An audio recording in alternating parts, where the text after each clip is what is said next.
Alors vraiment d'une façon vraiment dans le désordre, comme j'ai lu les papiers. La question démographique en Israël, le rapport juif et arabe, en Israël et ses extensions coloniales, à savoir dans les territoires occupés. Je vous dirai tout de suite, et ça ne répond pas à la question, mais que c'est l'obsession des dirigeants israéliens, toutes tendances confondues. C'est la question stratégique. Nous avons tous les 2 ans, dans la banlieue chic de Tel Aviv, Herzliya, une espèce de Davos local. Vous savez, Davos, c'est cette rencontre des grands de la politique, de la finance, de la sécurité. C'est pas un organisme qui décide, il décide quoi que ce soit, mais c'est là où on échange, on réfléchit ensemble entre gens bien, gens importants. Nous avons notre Davos local à Herzliya, c'est les rencontres stratégiques de Herzliya, qui sont à peu près la même chose. Où il y a d'ailleurs depuis quelques années un représentant européen aussi, il y avait toujours un Américain, et où on discute pendant 2 jours.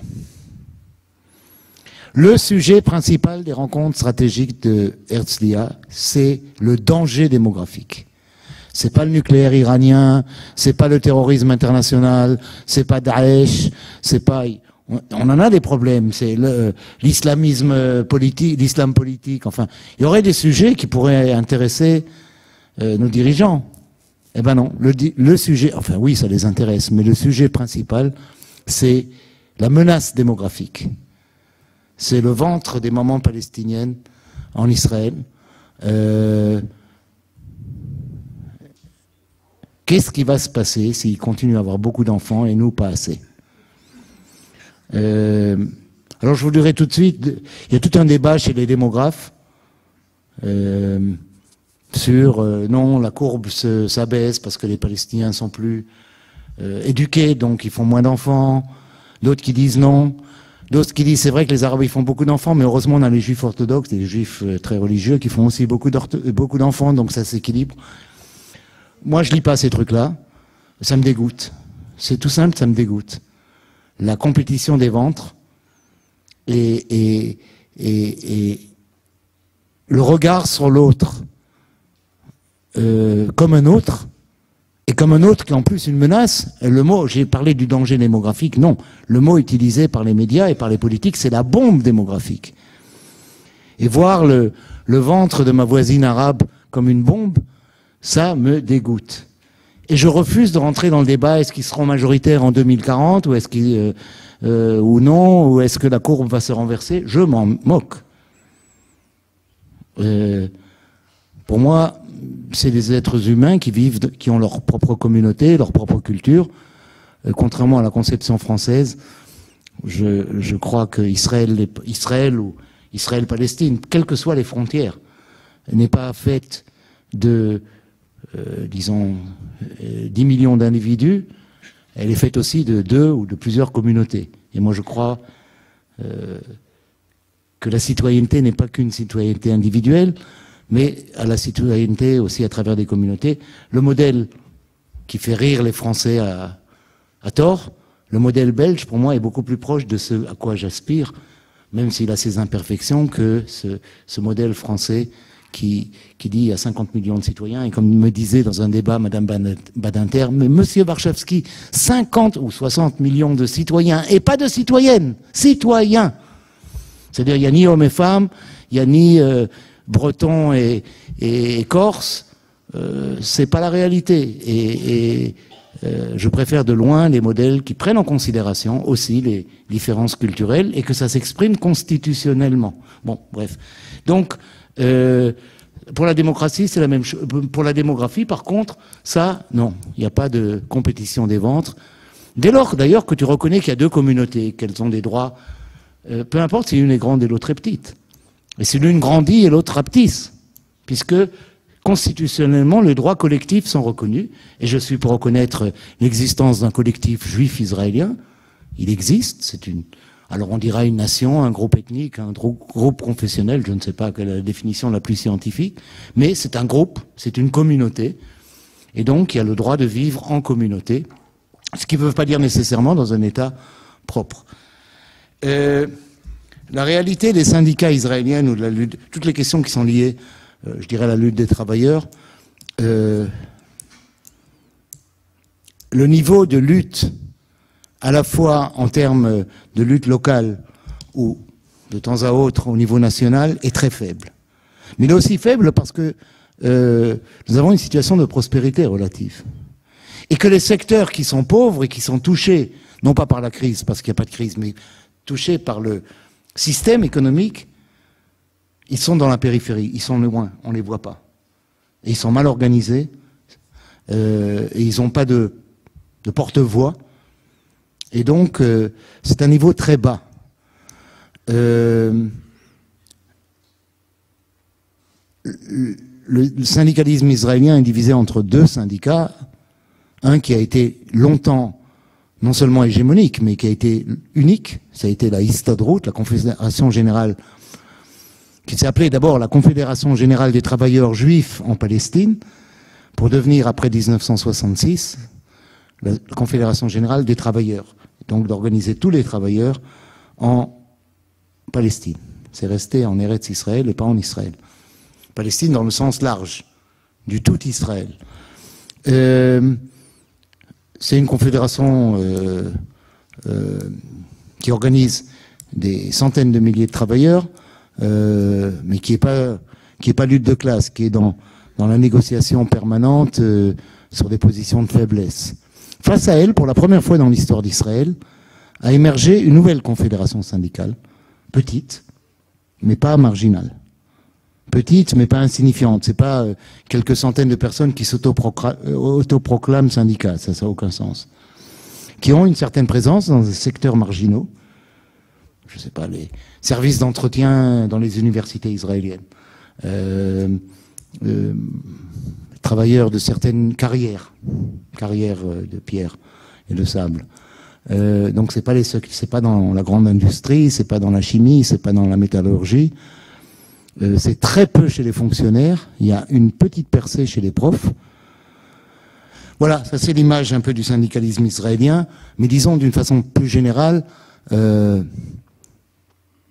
conscience de classe et les luttes dans le domaine du social, dans le sens organisé, sont très faibles. On a connu un grand mouvement social, mais qui n'était pas porté par les travailleurs ou les organisations de travailleurs en Israël. Ça a été la grande révolte de 2011.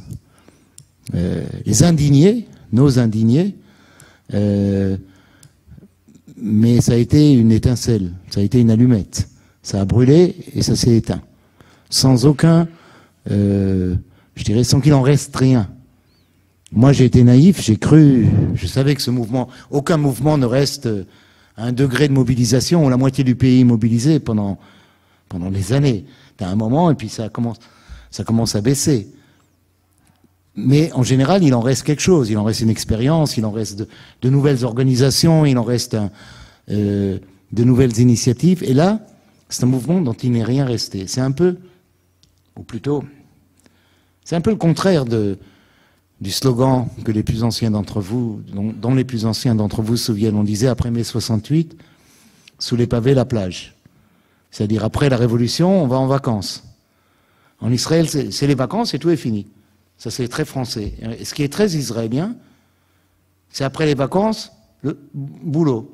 C'est-à-dire, ça a été une merveilleuse mobilisation, une merveilleuse fête aussi, qui a duré le temps des vacances. Le jour de la rentrée, c'était fini. Ah, on revient au travail, on revient à l'école.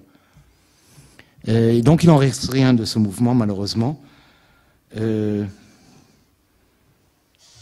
Alors, comment peut-on vivre en Israël avec, quelqu'un me demande, avec ce que j'ai décrit?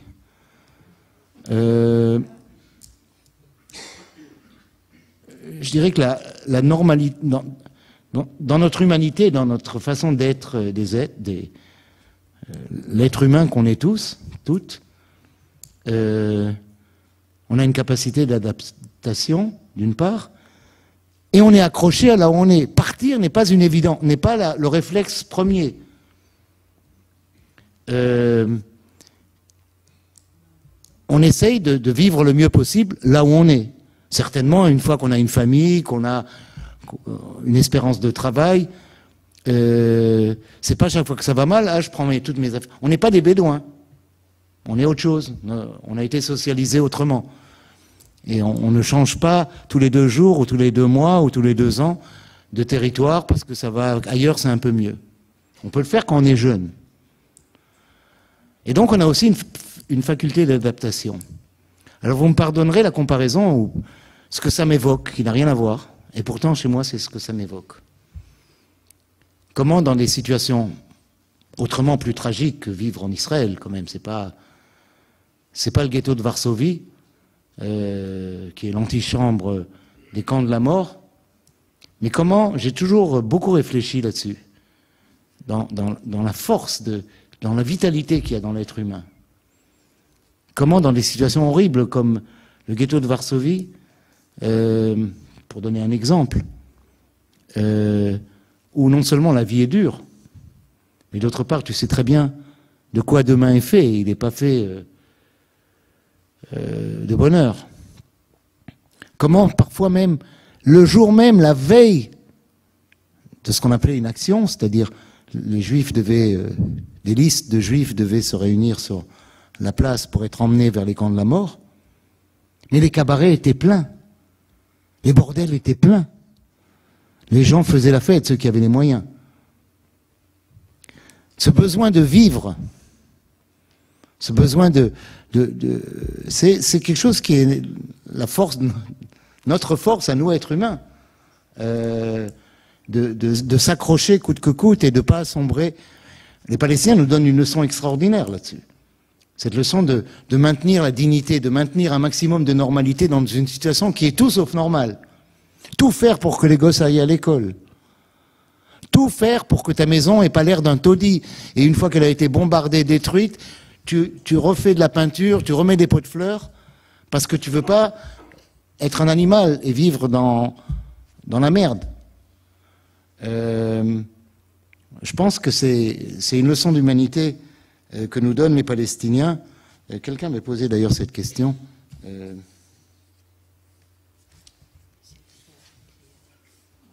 Alors là, je ne suis pas encore. Je suis encore dans les vieux. Oui, je disais on me demande qu'est-ce que je voulais dire. Jérusalem vit 3000 ans en avant, ou 2000 ans en avant, 2000 ans en arrière et 2000 ans en avant, elle n'est jamais au présent. Alors en arrière, c'est sûr, c'est toute l'histoire, le mythe de Jérusalem, la Jérusalem biblique, la Jérusalem, ça c'est en arrière. Et en avant, c'est tout ce messianisme qu'il y a. Cette projection vers la Jérusalem céleste, qu'un jour Jérusalem sera le centre du monde, alors un monde plus ou moins apaisé, ou un monde de la victoire des Juifs sur les autres, ou d'ailleurs chez les évangélistes, des évangélistes sur le reste du monde, cette Jérusalem messianiste. Et elle est dans la... Vous savez, il y a à Jérusalem l'hôpital psychiatrique de Jérusalem, qui se trouve d'ailleurs dans ce qui était le village de Dir Yassin, où il y a eu le massacre de 1948, l'hôpital psychiatrique de Dir Yassin, on l'appelle plus comme ça, de Kiryat Shao, enfin bref, de Dir Yassin, est le spécialiste d'un syndrome et traite le syndrome de Jérusalem. C'est à travers les décennies, c'est des centaines de personnes qui ont un syndrome de Jérusalem. L'un, il se prend pour Jésus, l'autre, il se prend pour Mohamed, le troisième pour le Messie. Et il y en a plein comme ça, des gens un peu cinglés, mais dont la folie se focalise sur Jérusalem. Parce que Jérusalem, c'est quelque chose qui est hors temps, qui a un passé glorieux et un avenir glorieux. Et c'est ça les 3000 ans ou les 2000 ans dont je parlais. La place des médias en Israël. Alors, je suis content que cette question ait été posée. Dans cette dégénérescence morale, intellectuelle que j'ai essayé de décrire, il y a 2 îlots de liberté. 2 îlots pas négligeables et de résistance. L'un, c'est les médias, et l'autre, c'est le cinéma. C'est là qu'on retrouve, on conserve une parole dissidente. Beaucoup de journalistes, et pas simplement Gideon Lévy et Amiras, que souvent on cite dans la presse, et à juste titre. Il y a dans tous les journaux tous les quotidiens, mais aussi à la télé. Alors je ne parle pas du torchon, comment on appelle, du torchon, je ne vais pas dire torche-cul, du torchon de Binyamin Netanyahou, qui est illisible. Mais à part ça, le reste de la presse, qui n'est pourtant pas de gauche, il y a de bonnes analyses, il y a de bons journalistes, il y a des éditorialistes qui sont parfois très critiques. Enfin, il y a un vent de liberté et de critique assez substantiel, y compris à la télévision nationale, maintenant qui est en train d'être totalement privatisée. Et le deuxième élément, c'est le cinéma. Le cinéma israélien, ça vous le savez comme moi, peut-être mieux que moi parce que moi je ne vais jamais au cinéma, mais est un cinéma très critique, d'ailleurs de qualité, critique politique, critique sociale, et c'est donc un autre îlot de résistance.